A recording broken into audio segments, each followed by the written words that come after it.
Hola a todos y bienvenidos a un nuevo episodio de Buenesterio, Mujeres que Inspiran y Empoderan, el espacio que celebra la trayectoria y el impacto de mujeres líderes que están transformando el país. Hoy tenemos con nosotras a una mujer con una trayectoria increíble y en el mundo de la economía y el desarrollo social. Ella es economista, gestora de proyectos sociales, consultora de políticas públicas y directora ejecutiva de Perú Sin Brechas. Su carrera es un testimonio de compromiso, inteligencia y propósito. Fabiola Ventura, bienvenida a Ministerio. De verdad es un gusto tenerte aquí con nosotras. Muchísimas gracias a ustedes por la invitación, por las lindas palabras también. Para mí es un honor enorme estar aquí con ustedes. Ok, muchas gracias. En verdad estoy emocionada por lo que vamos a conversar el día de hoy. Espero que tú también. Y bueno, me gustaría iniciar por, creo, la parte del el punto de partida de toda la trayectoria profesional, que es la elección de la carrera. Tú empezaste tu carrera en la Universidad del Pacífico, donde te titulaste con honores economía y eso es asombroso, felicidades. Y bueno, ¿qué te motivó a elegir esta carrera y cómo así pues perseveraste hasta llegar a terminarla, ¿no? Claro que sí.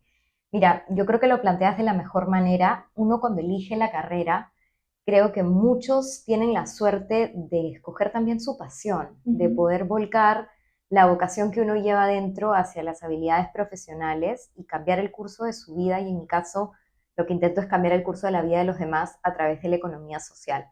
Yo tenía muy claro desde pequeña que mi intención era dedicarme a hacer del Perú un mejor lugar para todos.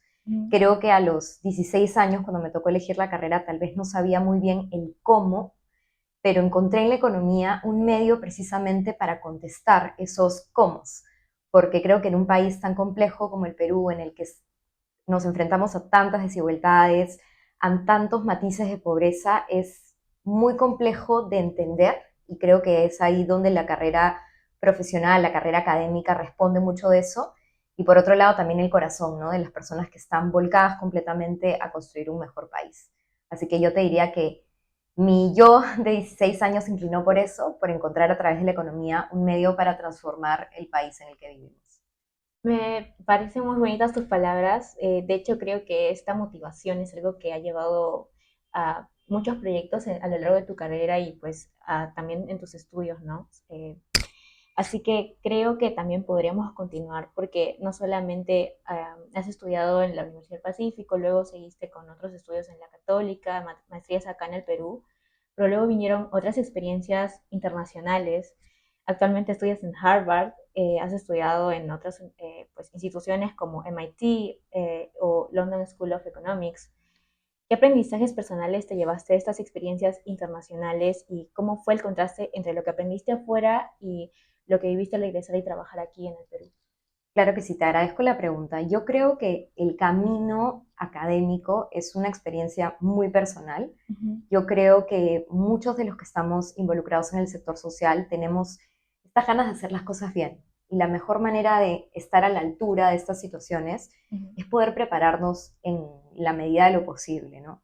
Yo desde que egresé en el pregrado de Economía en la Pacífico no he dejado de estudiar. Es una reflexión que vengo haciendo desde hace algunos años porque también ahora tengo otros proyectos en Uh mente, -huh. tal vez más familiares, más personales, que Claro. podrían incompatibilizar con la carrera académica, pero hasta el momento te digo, terminé la Pacífico, me fui a la Católica, me complementé estando en la universidad, en el LSI, como bien mencionas tú, salí, llevé algún cursito en Columbia, hice el MicroMaster en el MIT y ahora, gracias a esa experiencia, pude convalidar y hacer el programa de máster que siempre quise en Estados Unidos, que como tú bien mencionas, lo estoy haciendo en la Escuela de Extensión de Harvard.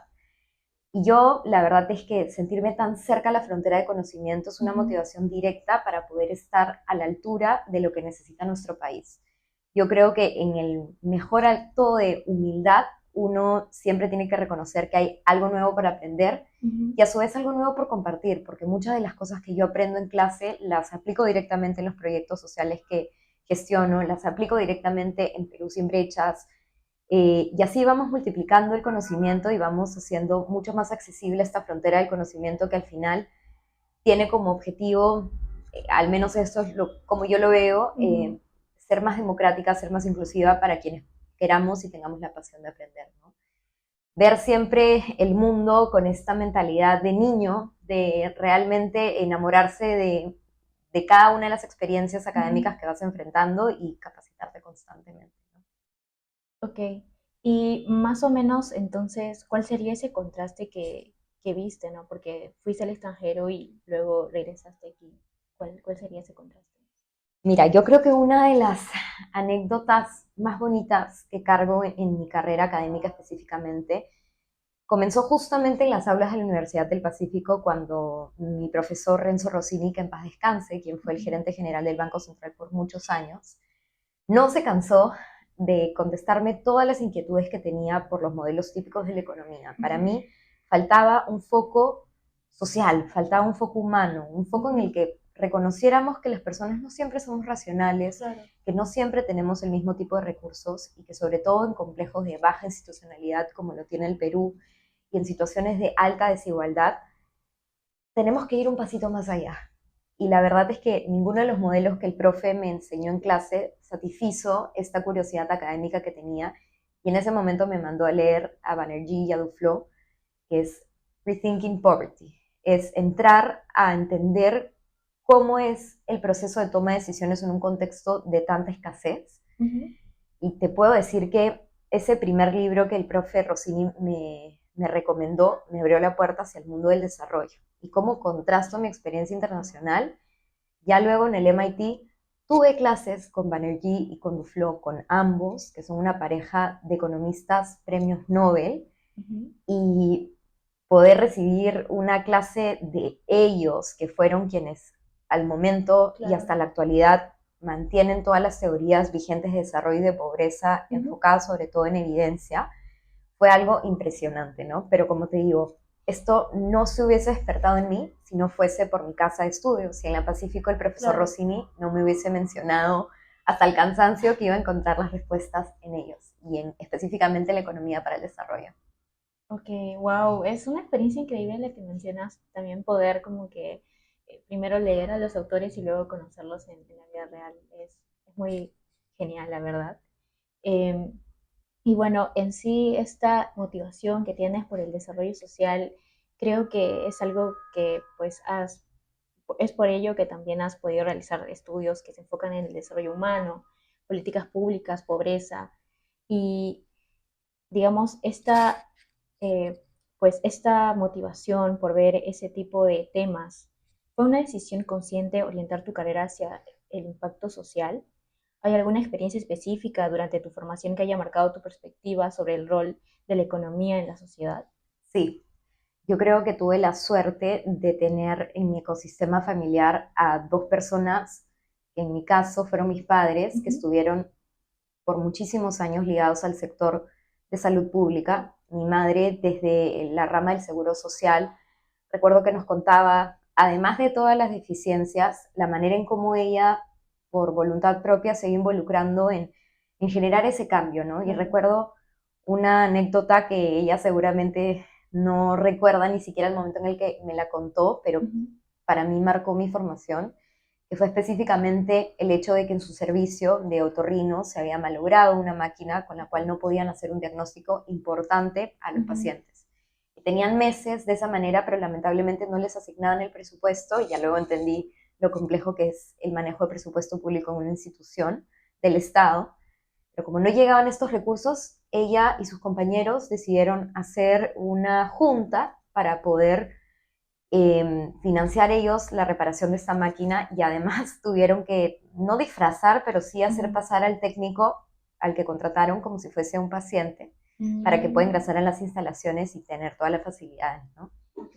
Y a pesar de que pueda parecer anecdótico, creo que eso me preparó un poco para entender el nivel de institucionalidad con el que nos enfrentamos y la Ujú. manera en cómo debemos manejar ese tipo de situaciones, ¿no? Recuerdo también que mi papá desde la academia, él estuvo muchos años ligado a la Universidad Cayetano Heredia y él atendía en el Hospital Cayetano Heredia, y a pesar de que no estaba dentro de sus responsabilidades como docente, arriesgaba el hecho de llevar a operar a sus alumnos en edad temprana, por así decirlo. ¿Pero Ujú. por qué? Porque veía una lista de espera gigantesca en el hospital y muchas necesidades por atender. Claro. Entonces, yo creo que ese tipo de anécdotas me marcaron, ¿no?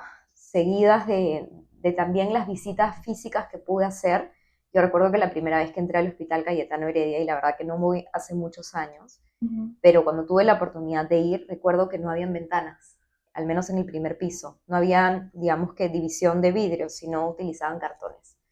Entonces, todas ese tipo de situaciones me hicieron darme cuenta de que mis padres están involucrados en un entorno de evidentes necesidades institucionales y ponerme a disposición, no Ujú. necesariamente a través de la medicina, que fue el caso de mis dos padres, pero sí a través Claro. de la economía, para Ujú. encontrar una vocación y una manera de desplegar toda esta inquietud social para en beneficio de los demás, ¿no? Ujú. Me parece increíble lo que acabas de mencionar. Creo que así como esta experiencia que tuviste más personal, digamos, hay muchas cosas que podemos evidenciar en Lima, en otras regiones del Perú. Em, y bueno, seguimos, digamos, con esa motivación por pues el impacto social y mejorar ciertas, pues, ciertos aspectos que son situaciones problemáticas dentro del país.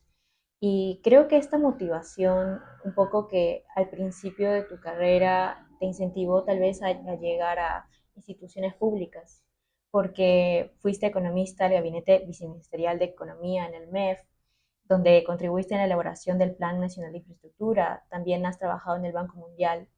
¿Cómo fue esa transición del análisis de políticas a nivel macroeconómico en instituciones como las que ya he mencionado a la gestión de proyectos sociales más directamente en el terreno? ¿Y qué aprendizajes clave te llevaste de esa experiencia en el sector público que aplicas hoy en tu trabajo con impacto social? Buenísimo.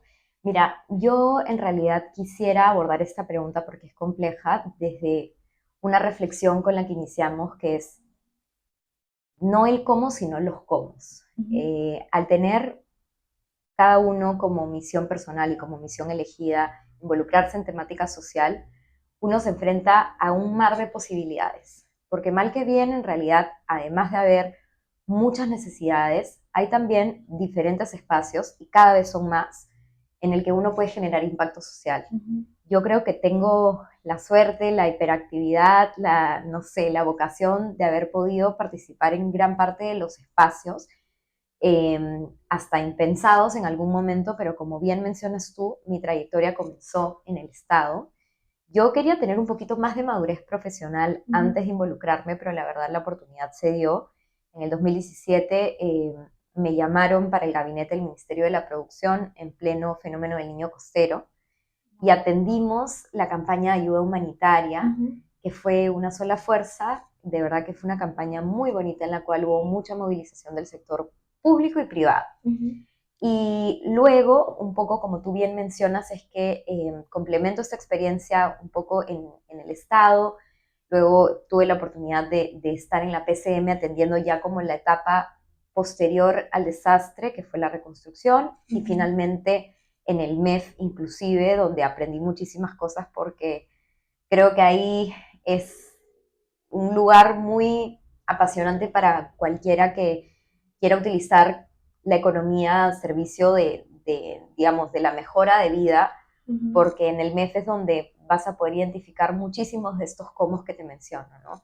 Lo puedes hacer desde un ámbito tan abstracto, tal vez para lo que es impacto social, desde el entorno financiero, lo puedes hacer desde el ámbito de manejo presupuestal, lo puedes hacer desde políticas macroeconómicas. Entonces, yo creo que haber tenido esta primera experiencia en el Estado me permitió luego poder tener esta transición hacia lo que es una gestión de proyectos como tal, porque este análisis más macro te hace entender un poquito mejor cómo se manejan los sistemas aquí en el Ujú. país y dónde están las oportunidades y los nichos de transformación, que Claro. es hacia donde nos enfocamos en Perú sin brechas en realidad. Ujú. Yo creo que una de las ideas más potentes que tenemos en la organización es de llegar a donde hay una necesidad tangible. Y por muchos años nosotros identificamos dentro de nuestros 5 ejes de trabajo, que son salud mental, igualdad de género, ciudadanía, tecnología y educación rural, identificábamos cuáles eran los espacios en los que queríamos desarrollar estos proyectos a modo de nicho. Pero hoy Ujú. por hoy la organización migró y desde el año pasado decidimos abrir este foro para escuchar qué nos tienen por presentar otros jóvenes que están trabajando en otras regiones, que están trabajando en otras problemáticas que nosotros no conocemos, Ujú. porque nuevamente con el afán de democratizar un poco estas posibilidades es que buscamos dirigir nuestro trabajo a necesidades que realmente valga la pena priorizar, porque hay mucho por hacer, Sí. pero siempre, y yo creo que la economía también me brindó esa capacidad analítica que me la llevo no solamente en el ámbito profesional, sino inclusive en el Ujú. día a día para decisiones muy básicas, pero muy importantes también, ¿no? Claro. Desde el punto de vista de consumidor, por ejemplo. Y esta capacidad analítica es la que permite precisamente priorizar. Y eso es lo que hacemos en Perú Sin Brechas, encontrar estos nichos de transformación Ujú. que al final incubamos y transformamos en proyectos para beneficio de nuestras poblaciones beneficiadas, valga la redundancia.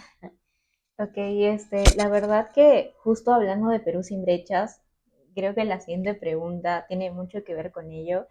Y sí, como lo mencionaste, en realidad creo que es muy útil lo que tuviste, tu experiencia en las instituciones, porque así pudiste pues comprender un poco cómo se manejan todas estas pues, instituciones del Estado y así poder aplicar mejor tal vez pues los proyectos de Perú sin brechas. Y pues esta iniciativa que me parece uno de los mayores trabajos de tu carrera profesional, la verdad es algo que admiro mucho el trabajo que están haciendo ustedes, una iniciativa que cofundaste el 2020 y así como dijiste, ¿no? Se enfoca en cerrar brechas, las 5 principales que son la salud mental, la igualdad de género, la ciudadanía, educación. ¿Qué fue aquello que te motivó a impulsar esta iniciativa y cómo están trabajando, aunque ya lo mencionaste un poco, pero tal vez podrías detallarlo mejor, cómo están trabajando para reducir las brechas de áreas tan cruciales como las que ya he mencionado? Claro que sí. Mira, en realidad cuando hablo de Perú Sin Brechas, me tienen que poner el pare porque puedo quedarme eternamente ahí. Ujú. Y yo creo que más allá de mi contribución, tengo necesariamente que hablar del grupo de personas que sostenemos la organización. Ujú. Creo que un punto muy importante es que en Perú Sin Brechas todos somos voluntarios. Nuestro modelo en realidad de negocio no se concretó hacia una rentabilidad económica porque nuestra vocación estaba del lado de la rentabilidad social. Todas, y hablo en femenino porque mayoritariamente somos mujeres, todas tenemos carreras en el sector público-privado, mantenemos trabajos en paralelo y lo que buscamos en Perú Sin Brechas es básicamente conectar a Ujú. actores que quieran ser parte de una plataforma social de cambio. Y para eso en realidad necesitamos tiempo, necesitamos estrategia y necesitamos una mano gestora, que es básicamente lo que nosotros ofrecemos a través de nuestra metodología de incubación de proyectos y posteriormente PMO o gestión de proyectos, ¿no? Ujú. En realidad, como te comentaba, nosotros luego de elegir cuáles son las brechas en las que nos vamos a concentrar por temporada, ahora con este concurso público, Claro. entramos un poco a identificar cuál va a ser nuestro foco de trabajo. Y Ujú. en el 2025 específicamente hemos elevado un poquito el reto de la organización para poder incubar a proyectos de organizaciones que ya tienen su propia trayectoria, pero que encuentran un beneficio en poder escalar sus iniciativas a Ok. través de Perú Sin Brechas. Ujú. Hoy trabajamos para ayudar tanto a Tequi como a Flores Menstruantes. Tequi es una organización que apuesta por la EdTech, Ajá. básicamente por democratizar el La acceso a tecnología. exacto, a la Ujú. educación enfocada en tecnología.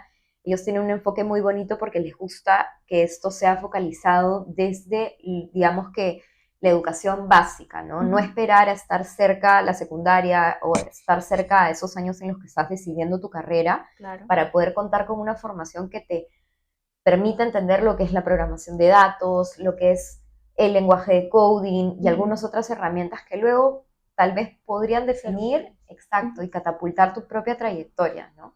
Y en el caso de Flores Menstruantes, ellas, las chicas, en verdad tienen un proyecto muy bonito en el cual buscan hacer más accesible la educación sexual integral y sabemos que en el Perú, donde hay tantas dificultades políticas, este es un tema muchas veces tabú, un tema del Ujú. que no se quiere hablar y creemos que la mejor manera precisamente de abordar la problemática es que las niñas tengan mayor información, las niñas sepan cuáles son sus derechos, aprendan a decir que no, y en eso en realidad no podemos resonar más con ambas organizaciones, ¿no? En el empoderamiento de personas, que es mucho el tipo de capacidades que hemos logrado fomentar a través de nuestros proyectos. Yo creo que, y como te mencionaba, algunas veces se les hace curioso a algunas personas cómo nos hemos sostenido por 5 años siendo Claro. todos voluntarios. Ujú. Y la verdad es que el principal componente de nuestros proyectos es el fortalecimiento de capacidades y lo que brindamos a través de las capacitaciones, de los acompañamientos, de las asesorías que nos permiten encontrar agentes de cambio Ujú. para precisamente generar el impacto que buscamos, Claro, ¿no? claro. Hemos trabajado con profesores, hemos trabajado con psicólogos de escuelas, hemos trabajado con, digamos, identificando el nicho dentro de la comunidad beneficiada Ujú. como potencial actor de cambio con esa Ujú. persona que tiene tiempo, que tiene interés, que tiene ganas de conocer lo que es la salud mental, para luego poder desarrollar alguna herramienta preventiva en sus aulas, para poder anticipar cualquier cuadro de ansiedad en adolescentes, y hemos encontrado la manera en cómo poder catalizar este tipo de finalmente capacidades que deberían ser de todos, pero Claro. lamentablemente por las condiciones en las que estamos, tal vez algunos acceden Ujú. a lo que es salud mental, que lamentablemente es un privilegio en el país Sí. y que no debería serlo. Así que hacia ahí es donde apuntamos. Ok, es muy valioso lo que mencionas, la verdad creo que tu trabajo y bueno, el trabajo de todo tu equipo, en realidad todos los que pertenecen a Perú sin brechas, en verdad es algo de admirar, porque me parece muy valioso que trabajen para realizar un impacto genuino y directo en las sociedades. De hecho, no sé si podría comentar esto, tal vez es genera un poco más de tiempo largo, pero creo que tiene mucho que ver con la teoría de la liberación. No sé si tal vez leíste ese texto o tal vez lo tienes por ahí, es la teología de la liberación, que también asocia un poco lo que habla Amartya Sen, Uh -huh. donde digamos que el enfoque es desarrollar las capacidades de las personas que digamos están en necesidad para que ellos puedan librarse de la pobreza o de las situaciones problemáticas en las que están. Y creo que es un poco lo que ustedes hacen, así que, como digo, es muy bonito lo que hacen. Así que muchas gracias también por trabajar por el país, en verdad. No, te lo agradezco a ti, de verdad, por darnos estos espacios para comunicar lo que venimos trabajando. Ujú. Y estoy completamente de acuerdo contigo en esa teoría de liberación. No la conocía como tal, sino más hacia el desarrollo humano, pero Amartya Sen precisamente, Ujú. porque lo que busca él y lo que buscan sus, digamos, todos sus predecesores es básicamente encontrar las capacidades institucionales que permitan a las personas fomentar el desarrollo de sus propias capacidades en base a lo que cada uno realmente valora, ¿no? Porque Ujú. tal vez no a todos les gusta la EdTech, pero que tengan la oportunidad de aprenderlo si es que así lo desean, Claro. para que no frustren sus caminos de desarrollo y finalmente al cada uno de manera individual poder alcanzar estas capacidades que cada uno desea, se logra también un equilibrio de justicia social, caminamos todo hacia eso, ¿no? Vamos nivelando la cancha y finalmente eso es desarrollo. Ujú. Y bueno, siguiendo en esta línea de tu trabajo, ya no solo, digamos, en en una organización como lo es Perú Sin Brecha, sino también de forma más independiente, eh, pues bueno, gestionas proyectos de empleabilidad y educación en varios países de Latinoamérica. ¿Cómo es trabajar con realidades tan diversas pero con problemáticas similares y qué patrones ves en cuanto a las brechas que enfrentan las mujeres en Latinoamérica? Muchas gracias por la pregunta. Y sí, bueno, en realidad muchas veces yo tengo varios sombreritos. Uno de mis sombreros es Perú sin brechas, pero un sombrero que está en mi día a día, por supuesto, es mi trabajo. Y sí, yo lidero la estrategia de ESG de una compañía británica que es Diallo, Ujú. y ellos tienen programas globales muy interesantes. La verdad que constantemente aprendo de las buenas prácticas que ellos traen desde el Reino Unido y específicamente en mi mercado, que es el Cono Sur, que está integrado por 7 países en los cuales está Perú, Chile, Argentina, Uruguay, Paraguay, Ecuador y Ujú. Bolivia. Yo soy la responsable de llevar un primer programa que es básicamente de educación a través del arte, en el cual enseñamos a los niños lo difícil que es que inicien su consumo de alcohol siendo menores de edad. Esto entendiendo cuál es la Ujú. externalidad de Diallo al precisamente comercializar bebidas alcohólicas, que es algo que Claro. resulta completamente coherente y en lo cual yo me siento completamente identificada, ¿no? Si uno genera una externalidad, entonces tiene que estar a la disposición de poder Ujú, compensar eso en la sociedad. Y es precisamente a través del teatro que buscamos llevar estos mensajes de empoderamiento a los niños. Aquí en el Perú se han empoderado a más de 300.000 estudiantes. Fue el primer wow, país del mercado ujú, donde comenzó la iniciativa en el 2016. Yo en realidad llegué en un momento en el cual nos pedían precisamente esa expansión, ujú, llevar lo que se logró en Perú hacia otros países de la región, y es así que logramos llevar el formato estandarizado del programa a Chile, Argentina, Ecuador, Uruguay en su momento y Paraguay hasta la fecha.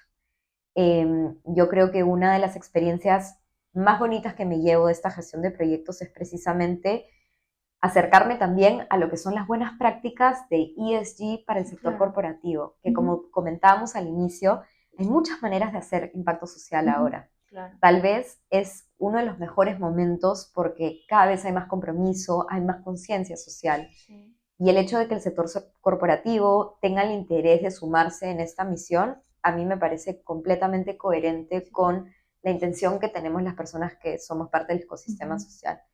Y el segundo proyecto que manejo, que también tiene estándares globales, es un programa de capacitación para jóvenes que no han logrado estudiar y que tienen barreras económicas para hacerlo, básicamente, y les damos una carrera de formación corta, pero finalmente les da una certificación para encontrar su primer empleo laboral, ¿no? ujú, En ambos proyectos, por ejemplo, una buena práctica puntual es que somos auditables con criterios que dispone la casa matriz en el Reino Unido. Entonces, yo me encargo precisamente de que todos estos procesos de auditoría sean sorteados de la mejor manera. ok, bueno, lo que comentas es muy valioso. Seguro que muchas personas que nos están escuchando también pues van a valorar mucho todo lo que nos estás contando. Y creo que hablando un poco sobre temas de género, tu carrera es un claro ejemplo de cómo una mujer economista puede generar un impacto profundo en la sociedad. ¿Qué rol crees que las mujeres economistas pueden y deben jugar en la transformación del país? La pregunta es totalmente profunda, pero me encanta porque, como te decía, yo he tenido la suerte de ver el involucramiento que tienen las mujeres. Ujú, En Perú Sin Brecha, te diría que el 80 a 90% de los voluntarios, las voluntarias, son mujeres.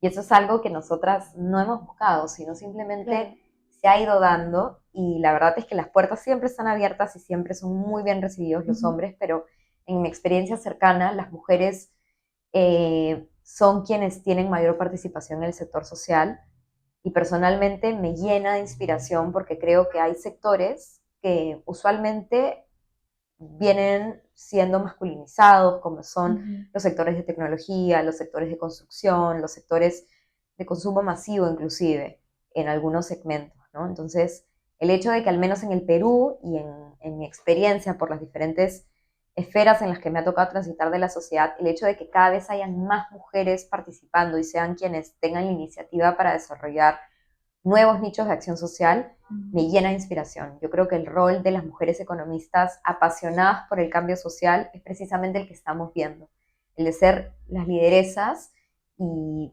el, digamos, un poco las catalizadoras para las siguientes generaciones, ¿no? Porque otro mensaje que tengo muy presente es el hecho de que ninguna institución, ningún espacio social puede depender de una persona, de una o Ujú, un grupo de personas.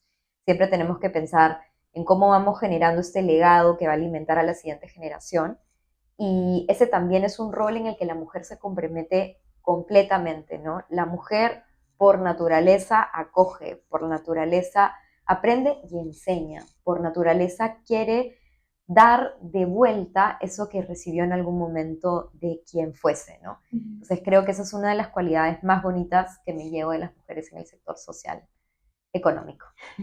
Ok, qué bonito lo que mencionas. Así como dices, ¿no? Las mujeres pues son muy participativas en muchos ámbitos y creo que el aspecto social es algo que muchas tenemos en cuenta. Eh, y hablando, bueno, continuando con esto de hablar de las mujeres que pues nos inspiran, seguramente a lo largo de tu carrera has tenido figuras femeninas que han inspirado tu camino. Y ahora, ¿tú cómo ejerces ese rol con otras mujeres también?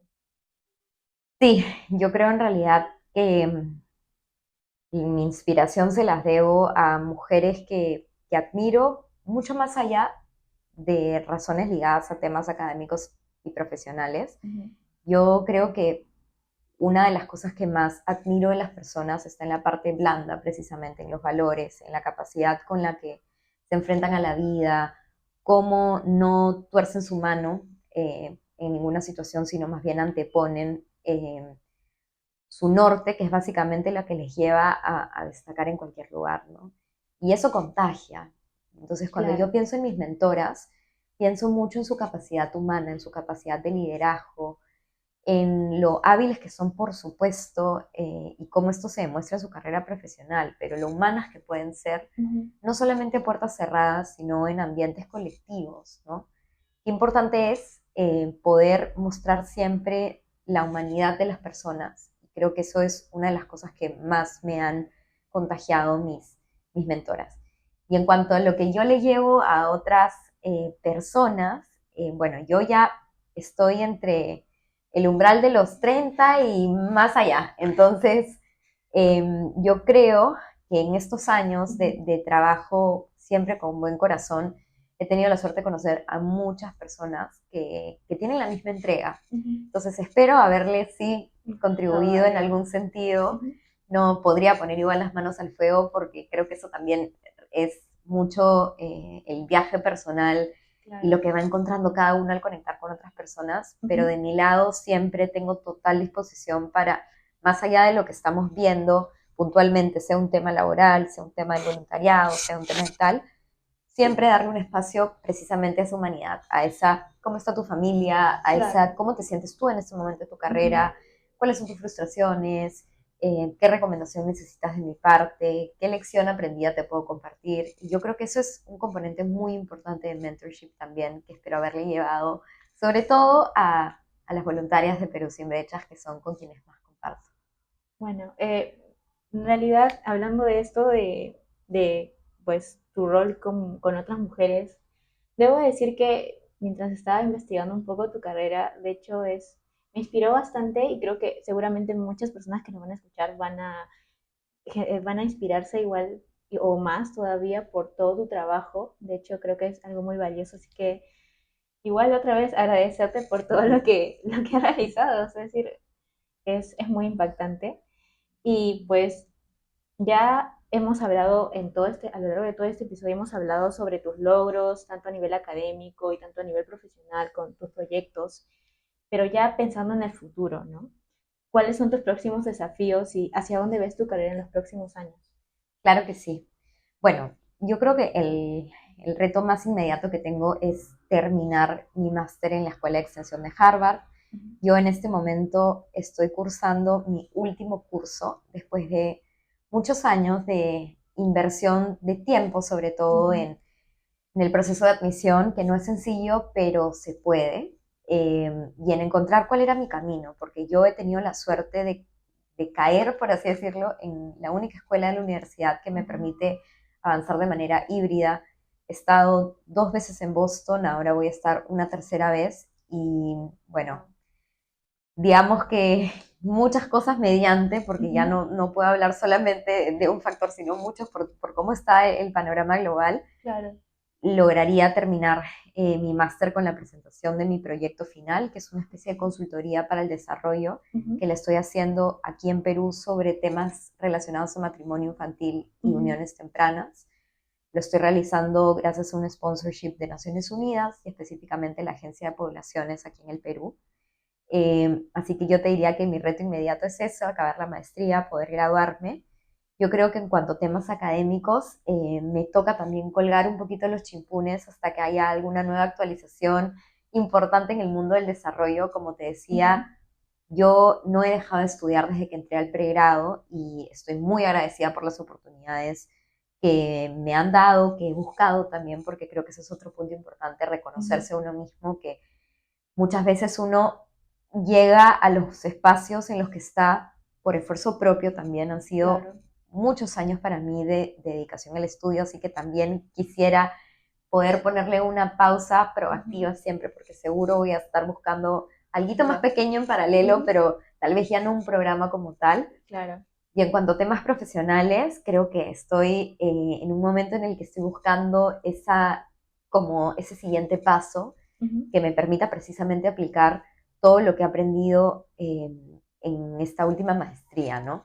Así que, ¿cómo me veo? Me veo persiguiendo esa oportunidad en el mediano plazo, ojalá contándoles cómo me fue en unos meses o en el tiempo que tenga que ser, pero sí me veo un poco ya en un siguiente espacio para poder aprovechar el momento en el que estoy, ¿no? Y yo creo Ujú. que unas cosas más bonitas es que la universidad te acompaña con un programa de empleabilidad, así que vamos a ver, pero yo creo que eso, ¿no? Seguir Sí. apostando por soñar y por encaminar esos sueños para que puedan dar el mejor fruto posible, que en mi caso, en realidad, yo como te comentaba al inicio, con mucha humildad, Ujú. yo no mido mis éxitos, mis logros en lo que yo obtengo para mí, sino en la Claro. capacidad que tengo de impactar. Ujú. Y creo que hoy, con toda la trayectoria caminada, con todo el bagaje académico, con todas las buenas y malas experiencias, creo que estoy en una mejor capacidad para gestionar el proyecto o el reto que me permita multiplicar impacto, ¿no? Ujú. Hoy, como te comentaba, tengo un hermoso rol regional. Me gustaría pensar en otras regiones también, no solo en Claro. Latinoamérica, que es hacia donde ha estado enfocado mi trabajo, Ujú. y poder seguir amplificando, ¿no? Ser un motor para transitar precisamente a ese impacto más grande. Bueno, de verdad que te deseo todo lo mejor para que puedas cumplir con todos tus logros, tus objetivos, ya sea que tal vez los tienes ahora o los que tal vez tengas mañana, quién sabe. Entonces, bueno, eso sería, ya vamos terminando, lamentablemente ya se está terminando, ¿sí? Así que, bueno, solo algo un poco cortito nada más. Claro que Para sí. los jóvenes que nos escuchen y están pensando en estudiar economía o ya están en la carrera, ¿qué consejos les darías para navegar este campo y encontrar su propia voz y propósito? Claro que sí. Yo creo que los animaría a que sean curiosos, porque la carrera como economista se presta precisamente para eso, para poder sacar lo mejor de cualquier oportunidad, por más que parezca incompatible con uno mismo en ese momento del camino. Luego, todo va tomando perspectiva y uno va a poder aprovechar lo mejor de cada una de las etapas en las que está. Si uno tiene esta mentalidad de principiante, si tiene esta curiosidad, ya luego va a poder realmente sacar el máximo provecho de las situaciones. Así que yo les diría eso, que aprovechen, sobre todo si es que están en la universidad, que puedan elegir los cursos que tal vez parezcan menos relacionados a Ujú. sus intereses para o estar 100% seguros que por ahí no va su camino, o tal vez rescatar algo que les gustó. Y cuando inicien, por ejemplo, el momento de prácticas también, yo he practicado en finanzas, que es algo que no veo y no veré seguramente nunca en mi vida, pero lo hice, Ujú. porque quería poder entender cuáles eran todas las posibilidades que tenía, porque Claro. inclusive orientado hacia el mundo del impacto social, Ujú. si mi camino fuese en las finanzas, lo podría llevar para allá, ¿no? A Claro. finanzas de proyectos de infraestructura y estructuraciones en términos de proyectos sociales, de Ujú. inversión. Pero no, al responder lo que eran las finanzas para mí desde una edad muy temprana, supe que por ahí no era. Entonces, esa Entonces, curiosidad, poder aprovecharla lo máximo posible. ok, bueno, muchas gracias por todo lo que nos has comentado el día de hoy. De verdad ha sido un verdadero honor conversar contigo. Pues tu pasión y dedicación por construir un Perú con menos brechas son verdaderamente inspiradores y creo que es algo que ya lo he venido diciendo en todo el episodio y de verdad, sí, tu trabajo es muy inspirador. Así que muchísimas gracias por compartir tu valiosa experiencia con nosotros y seguramente las personas que nos están escuchando van a valorar mucho todo lo que nos has dicho el día de hoy. Así que bueno, a ustedes, queridos oyentes de Ministerio, gracias por acompañarnos en este episodio. Recuerden que pueden encontrarnos en nuestras redes sociales y si les gustó este episodio, no olviden compartirlo. Nos vemos en el próximo episodio. Gracias. Muchas gracias, Cintia. De verdad, un placer estar aquí.